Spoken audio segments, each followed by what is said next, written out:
Hi, everyone. My name is Stephanie Mira, and I am the audience growth and engagement producer here at PublicSource, which is a nonprofit newsroom in Pittsburgh. Thanks for everyone being here. We're so excited to do this story behind the story event about EQT's gas play. You'll be hearing from Halle Stockton and Quinn Glabicki on our environmental investigative series, which looks at Pittsburgh-based natural gas producer EQT and its impact on air, water, and community health, along with situating EQT in a larger global conversation about climate. So Quinn has been working diligently on this project for months now, and he's been traveling across Southwest PA and West Virginia, talking with sources, interviewing them, photographing them, and you'll hear about that process throughout this call. Since the series release in March, it's reached further than we could have imagined. We've had over a dozen other news outlets republish our first story about West Virginia, and all the preceding stories have also been republished a handful of times. So we're so grateful that this story has reached beyond what we could have imagined. It's also important to note that while this series is directly supported by the Pulitzer Center, all of our journalism is supported by individuals like you and also other foundations.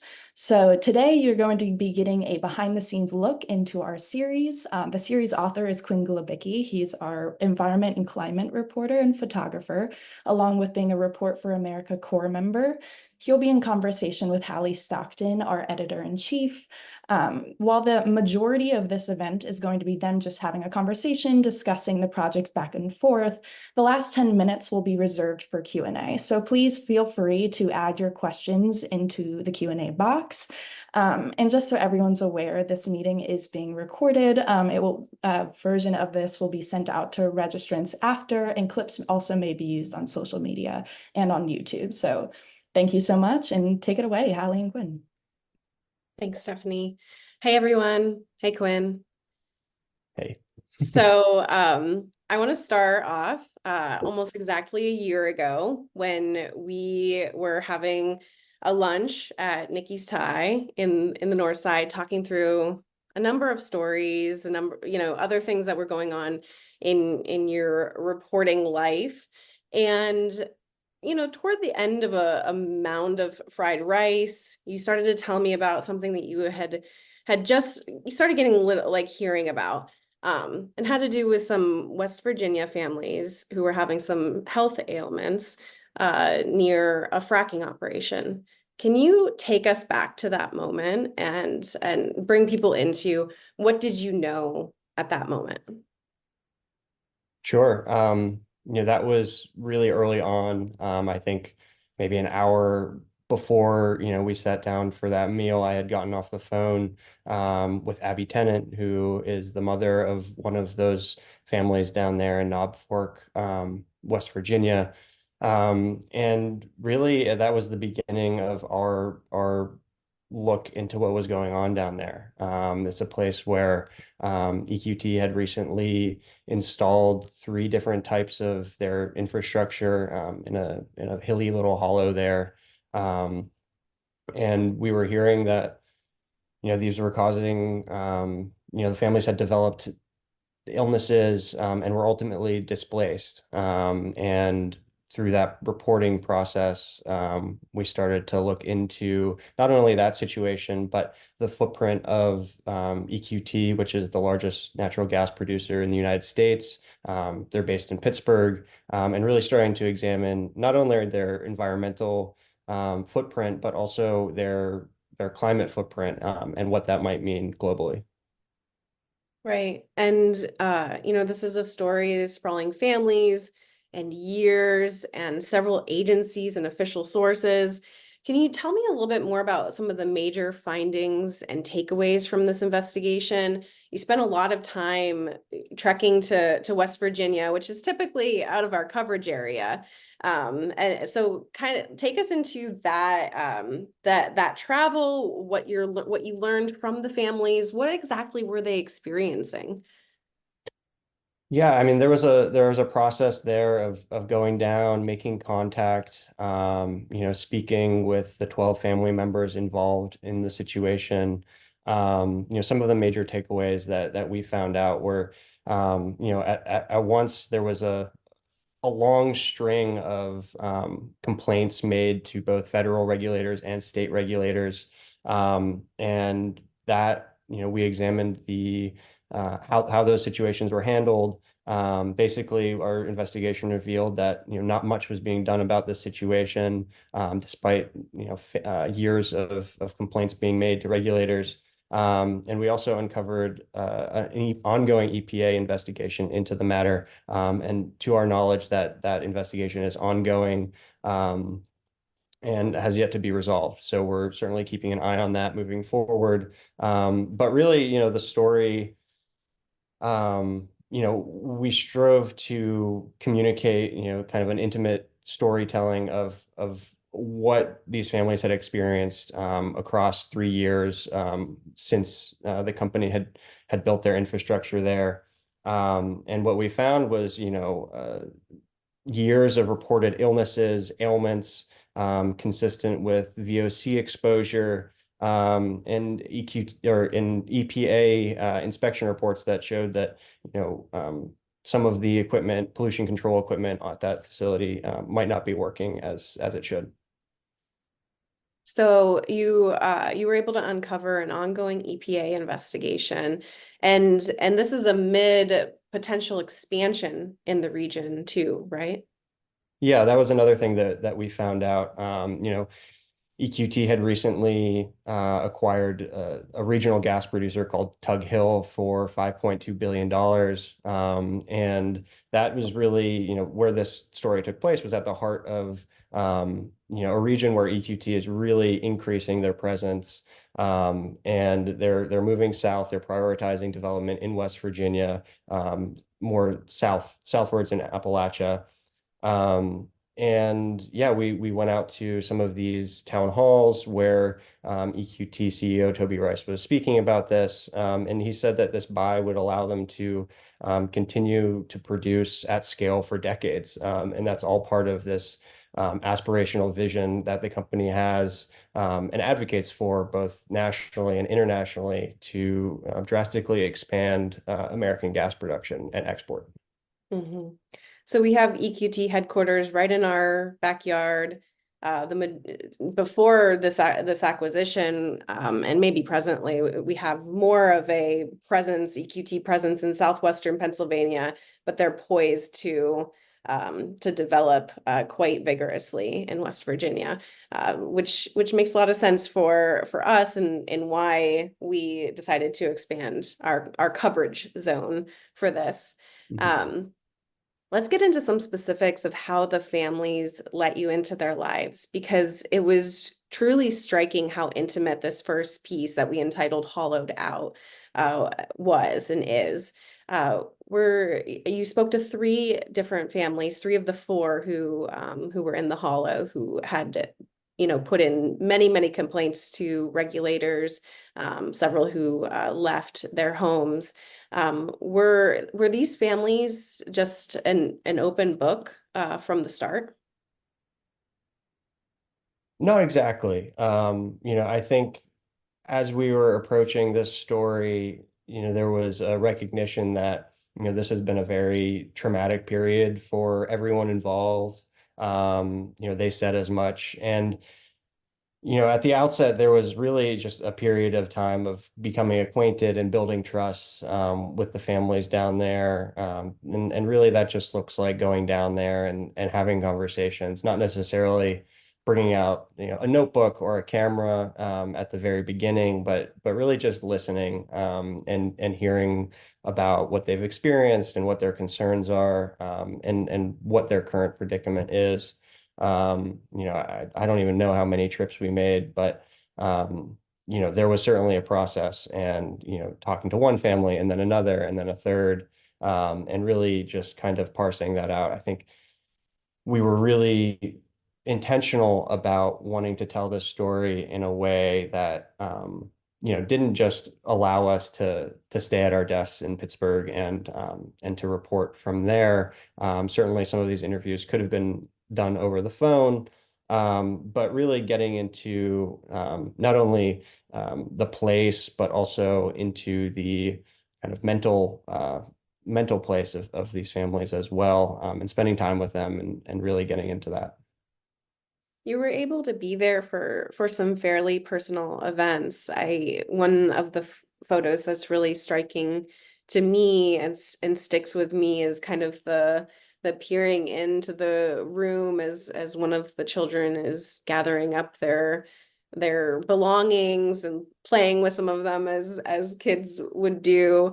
What are some of those scenes that still stick with you, and how were you able to get access? Yeah, I think it all, it all goes back to just building trust. And, I'm very upfront with people at the outset of, this isn't necessarily my story to tell, this is your story. And because of that, like, our images can only convey what we're let in to see. And so, you know, a large amount of time, months went into building out the information side of the story, the documents, the reports, but an equal amount of time went into groundwork, field work, just being present, and spending time with folks as they go about their lives. And particularly for a story like this, the day-to-day is not necessarily a visual thing. And so it required us to spend, a lot of time with folks and be present for, whether it's going to an abandoned home and cleaning out your belongings, or going to a doctor's appointment, or visiting the family storage unit where all of their belongings have been held. Things like that go a long way to build out this kind of visual narrative, but also, convey a sense of our willingness to stick with the story for a long period of time. Yeah, and in that way, you really exemplified the kind of what we hope to do at PublicSource, through spending the time and the care, for the people who we're interacting with. Um, we have to talk about those journals too. You have photography and also really powerful quotes and information from these journals that were, adorned with different colors and stickers and little sketches and just so much, so like such detailed description of life in the Hollow. Take us into that. Yeah, I mean, I can't take credit for any of that. Really, the credit goes to, Abby Tennant for her years of meticulous note keeping, as a journalist, to be given, I remember driving back from West Virginia with several boxes of notebooks, that chronicled, 3 years every day, of 3 years, that this family had experienced living there. A lot of them look just like this, kind of, both chaotic and artistic. You can really see that, these journals were not just a note-keeping device, but also, they were therapeutic. They were an outlet, at a time where, a lot of these, almost all of the family members felt that, nobody was really listening. And so to be able to take these home, to our office and dissect them and build out a narrative based on, a firsthand account, of 3 years was really a gift. And yeah, all the credit goes to, the families for maintaining that type of record. Yeah, and actually, one of the most powerful details in the story you were able to glean through these journals, and that was that the tenants had fled their home during the night many times, and at least 50 times between January and July 22, as chronicled in Abby's journals. So that's not something that was, them kind of sitting there and just thinking, oh yeah, it must have been this many times. It was actually something you were able to go through real-time documentation and tally up. So that was very powerful. Mhm. Often an effort of this sort would include a reporter and a photojournalist partnering up at minimum, right? In this case, it was just you. How did you juggling the reporting, the photography, the writing, and of course the editing? That's a lot to take on for one person.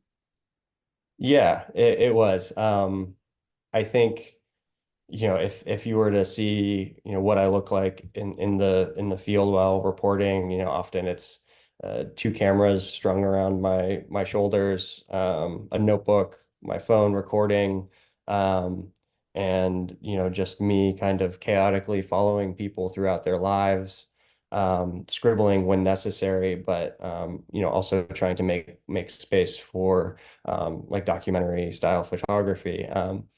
And so at times that can be a challenge. And at times, it can be helpful to separate those things out. Some trips I would go down and I would just be a photographer, focus really on documenting kind of the visual side of things, getting those images that, again, they're very mundane. There's not a lot happening. It's people in their homes, but the emotion in people's faces and in postures is how we communicate kind of the trauma and the anxiety inherent to the story. And really, I don't know how to do it any other way. That's a practice that I've developed over the past few years. And it certainly can be chaotic. And there was a lengthy editing process of putting it all together. But in the end, I think, we have an intimate portrait of these families' experiences that, hopefully serves as a record of their time experiencing this. Mm-hmm. And let's go broad view here, and we're just so everybody kind of knows we're kind of walking through the series, and it makes sense because this is the way stories are often constructed. We go deep on some personal perspectives along with the facts that go with that, and then we kind of help you by taking a step back and go into some background and context. So Quinn, why the focus on natural gas and fracking impacts? And are you able to help us summarize how this has evolved in our region of late? Yeah, I mean, so anyone who lives in southwestern Pennsylvania, northern Appalachia is to some degree familiar with energy extraction, whether, that's mining, gas, oil. It's a long-rooted practice here. And fracking in particular, was really in the media kind of at the heart of the shale revolution, mid 2010s, early 2010s. And then it kind of came out and right now we're in a period of time where, we're living in climate change. We're experiencing the symptoms of that. And our region is also contributing to that. And it happens, just so happens that, the nation's largest gas producer is based here. And, so we wanted to parse out, what gas's role is today, and in particular, what our regional gas industry's role in that climate conversation is right now. And so the series seeks to explore, what are their ambitions as we're getting into the meat of an energy transition, both nationally and internationally, and also, who stands to be most impacted by that. And what we found so far, at least, is, it's really those rural communities, often in the middle of rural Appalachia, that stand in that path. Mm-hmm. And now EQT is putting itself on the global stage here, and you have been privy to how they're positioning themselves in that conversation about energy transitions and climate change. What are they saying? So through our reporting process, our access to EQT and to EQT officials was pretty limited.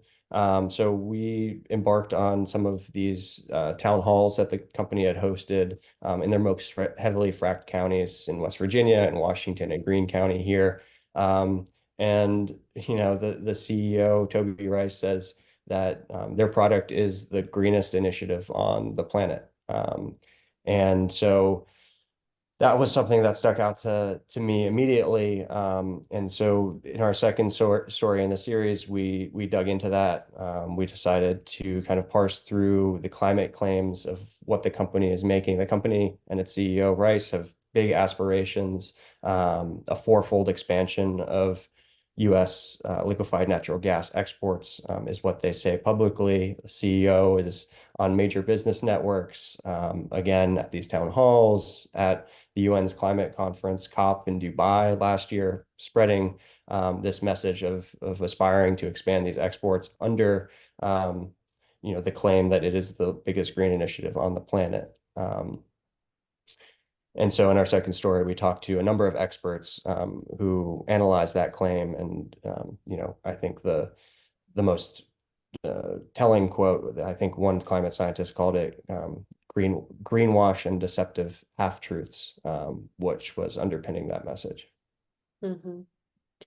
And now I know you tried to contact EQT directly multiple times. Please describe those efforts. Yeah, I mean, we've tried our best, emails, phone calls, everything. To this point, we haven't received any comment from EQT on any of our reporting, and they have declined to respond to any of our questions.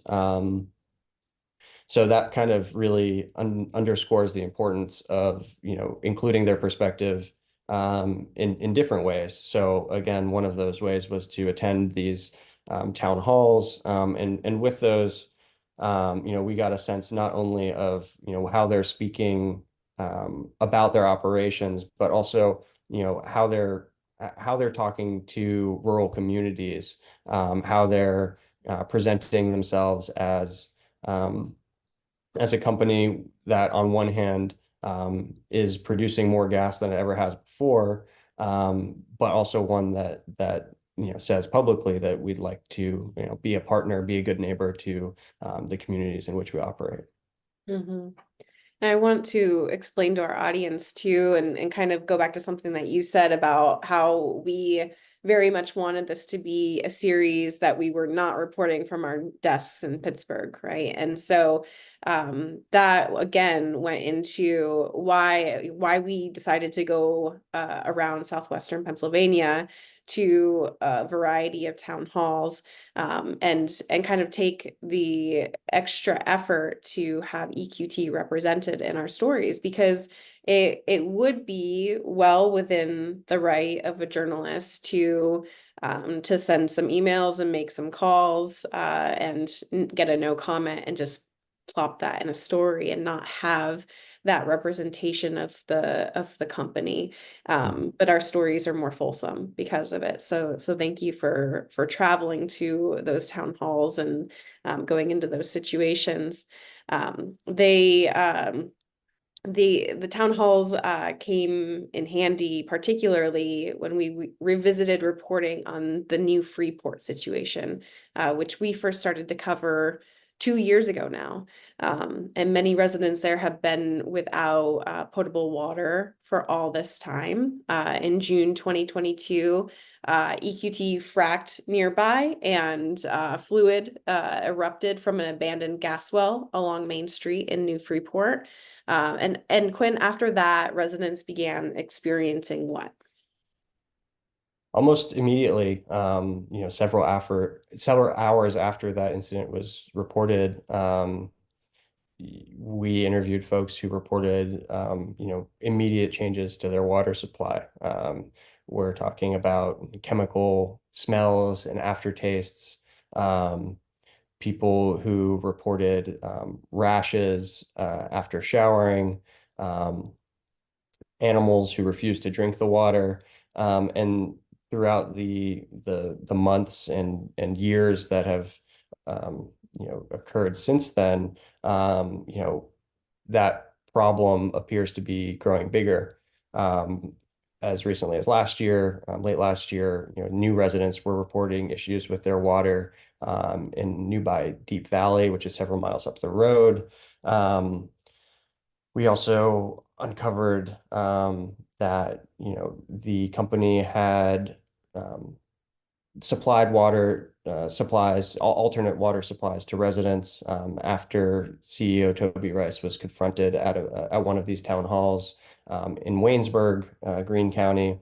And after that, the company began sending out letters, which essentially offered, you know, residents a supply of water for a certain amount of time, but with the understanding that they would sign a non-disclosure agreement that barred the company from any liability for personal injury or property damage. And so effectively water for silence. And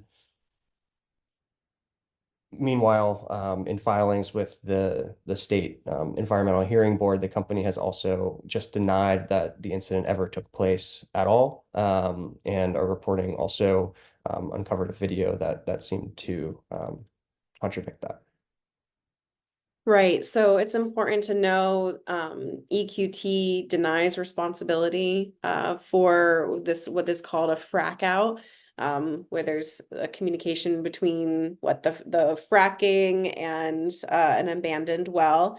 And then we put in requests to the State Department of Environmental Protection for communications and materials related to that. And through how many hundreds, possibly thousands of documents that you were going through, did you find something clickable? Take us to that. Yeah, it was actually like pretty late in our drafting process. I'm a late night writer, so it was probably 1 or 2 in the morning for me, and I had found a video that we hadn't previously found. It was filmed by an EQT worker the day of the incident in New Freeport, and it was kind of a grainy video. But the audio was what stood out to me.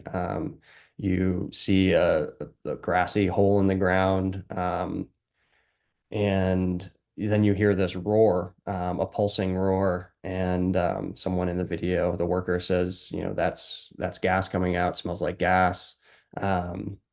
And later they say that was a direct correlation in my book. And what had occurred was that the video was of a test that the company had conducted after the incident was reported. They had turned on their frack, and the well had begun to percolate or bubble, as the company put it. And when they turned it off, that stopped. And so that was kind of the basis for confirming this communication incident, which the DEP in numerous documents says is a confirmed communication. However, later down the line, EQT says that that incident didn't actually occur. Okay, thank you for explaining that. Yeah. So the headline of this last story was just "There's something wrong under New Freeport," and you refer to a growing problem, and start with Carmen in this story. Can you tell us a little bit more about Carmen's situation and what the latest tests that she got back, what she's found in her water? Yeah, and so, one of the difficult things with reporting a story like this is that you have different landowners, some with multiple wells on their property. You have, in this case, 3 different entities, the Department of Environmental Protection, an independent scientist, and a contractor for EQT that's been testing these. So there's a lot of documentation, a lot of testing data. And so we took all that and began looking at it. And we were interested in, some of the more recent instances where people were reporting problems with their water. And so this woman, Carmen, in Deep Valley, she had received an email from a scientist that said, dangerously high methane in your water. He had found enough methane in her supply, in her well, to cause or to pose a risk of ignition. And she had a whole load of other issues with her water, heavy metals, other gases. and a chemical smell and aftertaste. And that's consistent with what we've seen with just about, everyone who's reported contaminated water in New Freeport. And the State Department of Environmental Protection, what are they doing? And they continue to investigate, or do they have any findings as of now? The State Department of Environmental Protection, they've been involved in an investigation for more than 2 years now. That investigation is still ongoing. They've closed a number of cases. They've at any given point, I think, they were up to a max of 20 or so open water complaints. Some of those have been closed, and what the DEP says is that they can't conclude that EQT has impacted the water supplies. Yeah, and that is ongoing. We're continuing to monitor that and see where that goes. Mm-hmm. So before we go into some questions here, could you? We have some like threads from all of these stories that are kind of still hanging in the balance. Could you walk us through a couple of those that is kind of like a insight on what's to come? Yeah. Well, in New Freeport, the company, as I mentioned, EQT sent out these contracts to residents offering water for silence, and to our knowledge, nobody has signed those. And those contracts say that the company will stop providing water to people in July. And so we're in July. We're continuing to monitor that situation, continuing to dig into that, waiting for the DEP to conclude its investigation. And similarly in Knob Fork, West Virginia, where the 4 families have been displaced, we're waiting on results.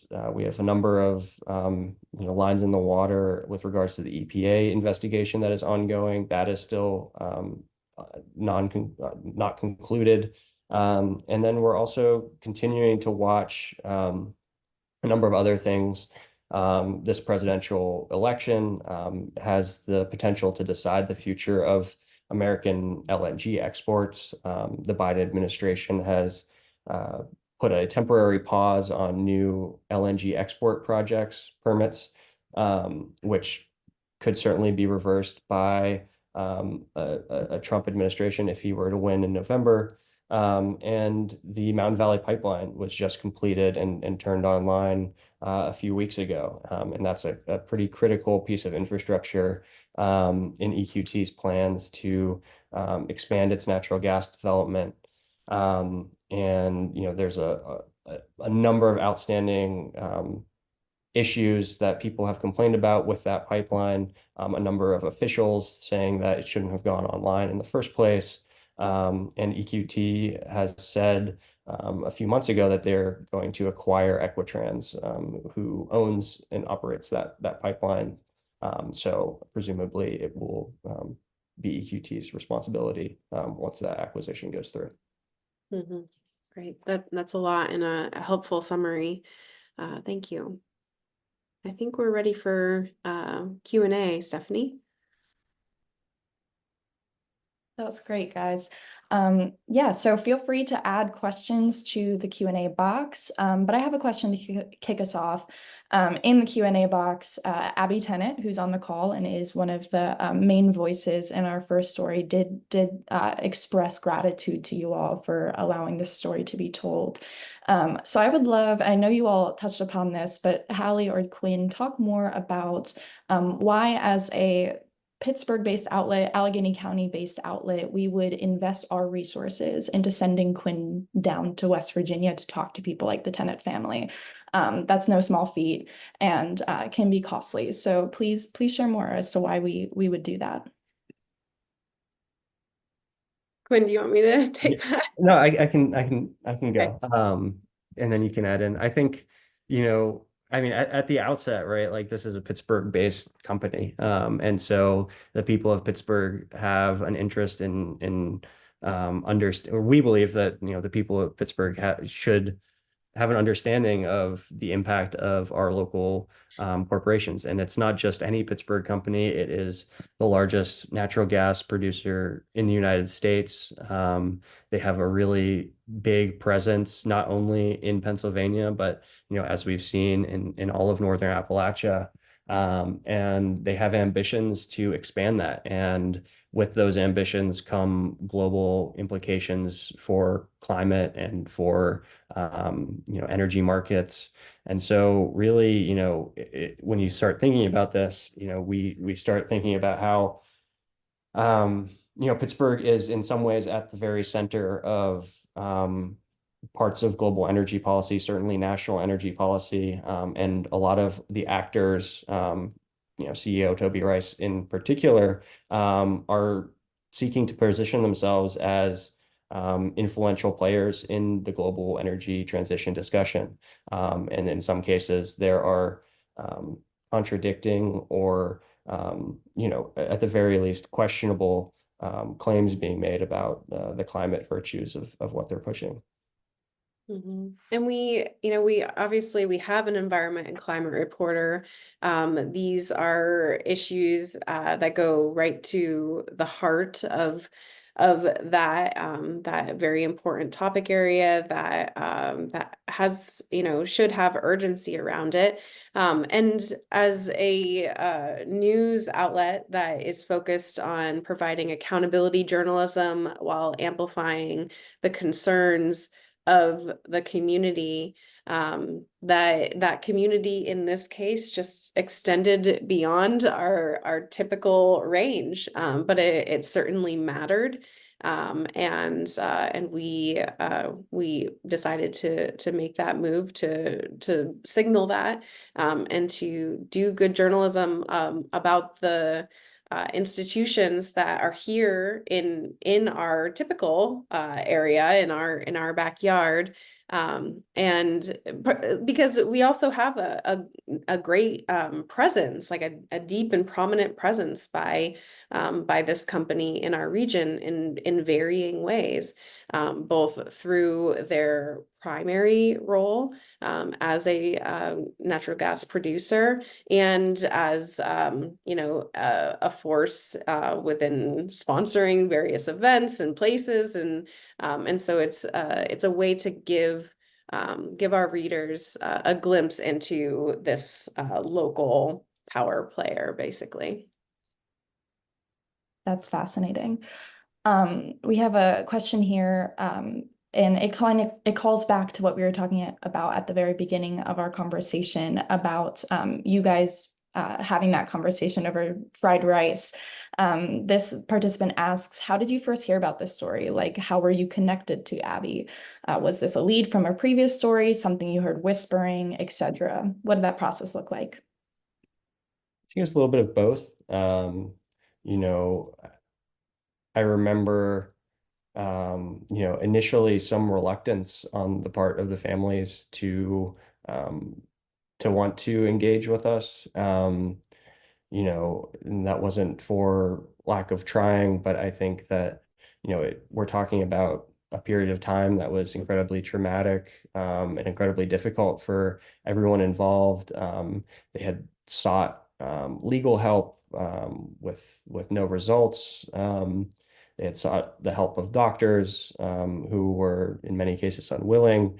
And so when I came, on the phone, there was initially some skepticism there. And I think that, it was some relationships that I had with other sources from previous reporting, who had been down to Knob Fork to meet with the families and consult with them about what they were going through, who had kind of told them, hey, you should talk to Quinn, like he will do a good job with your story. And I think, that day before we had fried rice and we're discussing that, and like I said, an hour before, Abby had called me and said, hey, like, I want to talk to you about this. And so that was kind of the outset of it. We had been gradually reporting south of Pittsburgh in Washington and Greene counties. As we mentioned, we'd been reporting on the issue in New Freeport for 2 years since it first happened, and we had run 2 stories there. And we were starting to explore some of the natural gas policy in Pennsylvania, but we certainly hadn't gone down to West Virginia. And so that was a jump that we made after that connection was solidified. And if you all are unfamiliar with PublicSource, something that's really integral to our mission is impact. We tracked impact to understand how our stories are being received by the community. So it might be too early to say, Quinn, but have you heard any impacts emerging from this, especially even if on a micro level with the families? Feel free either to share thoughts on that. I think one of the special things about that first story was not only that, we published it, but it was also published in a number of other outlets, several national outlets and a number of outlets in West Virginia as well. And so I have heard that, there's been a new interest in the stories of the families in West Virginia. I know that they've been getting some increased coverage of that. I don't know that, there has been any change materially in their situation as it relates to EQT or to their property. I do know that their health is improving since they have left their homes, which I'm very glad to hear. But again, a lot of these investigations are ongoing. Some of them have been going on for more than 2 years, and that's fortunately or unfortunately, I think you could make the argument that maybe something will be done about it in the future, but we're still, waiting to see what, if anything, might happen. Another question we got in regards to the families down in West Virginia is if they knew each other. I highly encourage everyone to check out Hollowed Out, our first piece. It's a beautiful work of art, not only content-wise, but photograph-wise. So did they know each other, or were you a connector? And did you just always remain an observer? What was your interactions with the three families you interacted with? No, they're definitely, they're definitely friends. I think, in some cases, this kind of shared experience brought a lot of stress on their relationship, but also was also a vessel for them to come together around it. They vacation together. Their children hang out together. They're neighbors, and they've known each other, all their lives. A lot of the family members had lived there their entire life, in that hollow for generations. And so, yes, they certainly knew each other. And that was one of the interesting kind of points that I noticed. It's one thing to report on, someone who experiences health problems while living in close proximity to extractive industry. I think that's a pretty well documented tale. But what was remarkable about this situation to me was that you had 12 people living in the same place that were, their experiences and their health problems were all, lining up at the same time.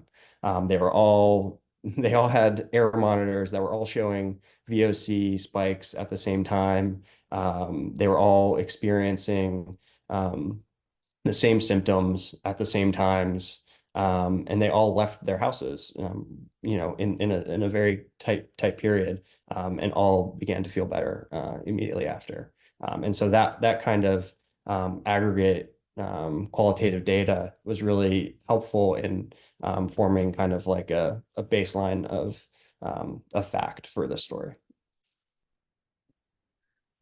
Another question, and reporters are always so cognizant and aware that you should never be at the forefront of a story. You're not the main character in a story, but someone was curious about, you were both the reporter and the photographer. We talked about that. So do you believe your one-person reporter style enabled more honest relationships with the subjects? How do you feel like you approach that relationship? I mean, I certainly think that, being one individual, particularly coming into a situation where, people might be reluctant, at least initially. And, when you're trying to build trust, it's, in my experience, easier to do that alone rather than try to bring another voice, another person into the room to try and build trust for two people. So I think that, being able to, and I think also that that requires me to spend more time there. I'm spending time as a reporter. I'm on the phone. I'm also going there as a photographer. And so, by the time that we're really trying to get these intimate images, the people, the family members are they're very familiar with me and why I'm there. They understand that I've heard their stories as a reporter, and in some cases, you never really disappear as a photographer, but they're very they're okay with you being there. They are understanding of the purpose of it, and understanding that there is a role for them in that process, because as we're present for things, like, we're inherently like changing people's behaviors, but through spending more and more time there, I think you get at a bit more of the natural actions that people might make otherwise, and also you start to break down those barriers a bit more. There's two questions in the Q&A. One about the Equitrans spinoff from EQT. Didn't that just happen a few years ago? And I was looking that up really quick. It looked like that was approved at least in 2018. And asking about their philosophy of owning midstream assets and if that's changed. And then another question about DEP's record in dealing with infractions, health concerns, and kind of how that comes out. I actually think that they both might be interesting ideas for us to incorporate into future reporting, and ones that perhaps wouldn't be prudent for us to speak on in the moment, because they're actually pretty broad and but also nuanced questions. So I wanted to address those questions and thank you for them, but also say that I think you're helping by putting them in there. I think that you're actually helping to inform some of our thinking and what our audience may be interested in as we move forward in the series. Yeah, I'll add one thing there, and that is just kind of that the margins of the gas business are super thin. And so when you're talking about mergers and acquisitions or spinoffs or anything like that, they're typically made in an effort to increase those margins. Particularly, after the Russian invasion of Ukraine, and the price volatility in global gas markets after that, you really saw that price volatility start to impact how companies like EQT were either expanding or, in some cases, curtailing their gas production. And so all of that is part of this game to work in these global gas markets, and LNG is central to that.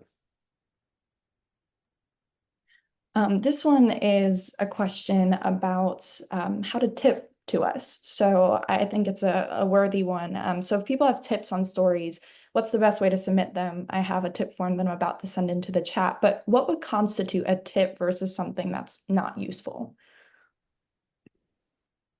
Send them. Yeah, I think that don't self-edit yourself on these things, because anything can help. Having even just the question or a line of thinking or a document, those can all be starting points, or potentially even corroboration for something that we have already become aware of through other means. So there's the tip form that Stephanie just sent in the chat. You can directly email any one of us. There's also instructions on that tip form page about more secure tipping if there's any concerns about confidentiality. So that could be using snail mail, that could be using Signal, which is an encrypted messaging app. And so and there's also Proton Mail, which is an encrypted email service. So just feel free to reach out. We are the journalists who are here in the region focused on serving you and the interests of the public. So definitely don't hesitate to send us something. Another question that was really useful information, but another question is looking at safety. Quinn, did you feel any risks to your own health entering into situations where pollution could be existing, or however you would like to rephrase that, but other things in terms of safety, of pushback to people, what did that feel like for you? Yeah, certainly. I mean, it's never, a great feeling to be talking to people about how their home has caused them years of illness and then going and spending a day in that home. Of course, we have, I have concerns about that. There have been times when I've been down in gas fields and I've left in my car, feeling ill myself, headaches, a lot of the same symptoms that people report to me. But at the same time, like there's not much that can really be done about that. As we're asking people to be forthcoming in their stories and to be vulnerable with us about what they've experienced, I can't very well show up in a respirator at the house where they've been living without one for 3 years. So I think that that's just kind of um, part of the calculus of doing this type of reporting, and something certainly to be aware of, but in some cases, like, it's unavoidable. And these aren't areas that are marked as toxic waste zones. These are people's communities and neighborhoods and homes, living rooms, bedrooms, all of it. So yeah, it's a concern for me, but it's also a concern much more broadly for all of the places that are near that type of extraction. And I just want to highlight too a quote from the Hollowed Out story. We spoke with Michael McCauley, an inhalation toxicologist, an associate professor at West Virginia University, and he visited the hollow and met with the families. And we have a quote from him that says, "It was very quickly irritating to my lungs and left me with a persistent cough for the rest of the day," he recalled. But then air samples he collected a day later showed nothing at the time. So again, there's the personal experiences and then data and air samples, and it can vary because air moves, air varies, and operations are changing too. So I thought that was a fascinating ad in light of what you experienced too, Quinn. Yeah, I'd also say that these stories, our job is not to like present any type of proof or anything like that. A lot of these families had, reached out to lawyers and seeking representation. And the type of sourcing that we're after is very different than the sourcing that a lawyer, for example, would be after. And so I think that's just important to note. Like, we're not going in and seeking to prove anything. We're going in and just seeking to hear experiences and gather facts, and really just kind of approach it that way. There's no underlying mission or outcome that we're after. One final question before we wrap the event. We had been talking about these different families and how you had to gain trust with them, assuming that they hadn't talked with media before in the past. How are you empowering them to be active voices in your story? What were some conversations you were having with them? I think in a lot of it varies by situation, but you know, again, sitting with people and just showing a willingness to hear their side of the story.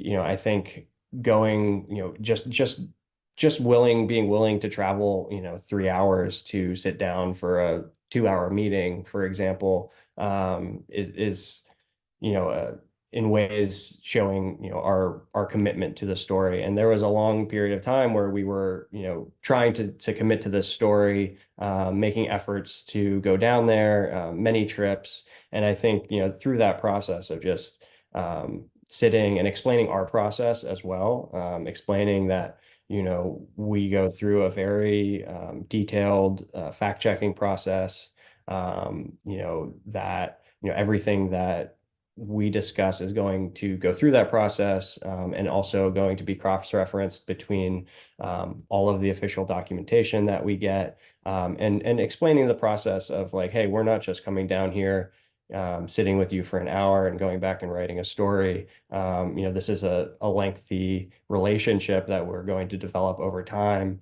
And as that relationship develops, like our opportunities to get more intimate details, to really better understand what people were going through, it only gets greater. Great. Well, thank you for that. And you're getting some gratitude in the Q&A box for your sensitivity in your reporting process. So I just wanted to share that with you. But it looks like we're coming to the end of our event. So thank you all for coming. We really do appreciate you supporting our work this way. If you want to keep up with Quinn's reporting and the rest of our journalism, please feel free to sign up for our Roundup newsletter. I've added that link to the chat a few times. And while our journalism is free to read, it's not free to produce. So please consider supporting our work today with a gift. You can find that link also in the chat. But again, thank you so much for being at this event today, and I hope you have a great rest of your afternoon. Thank you, everyone.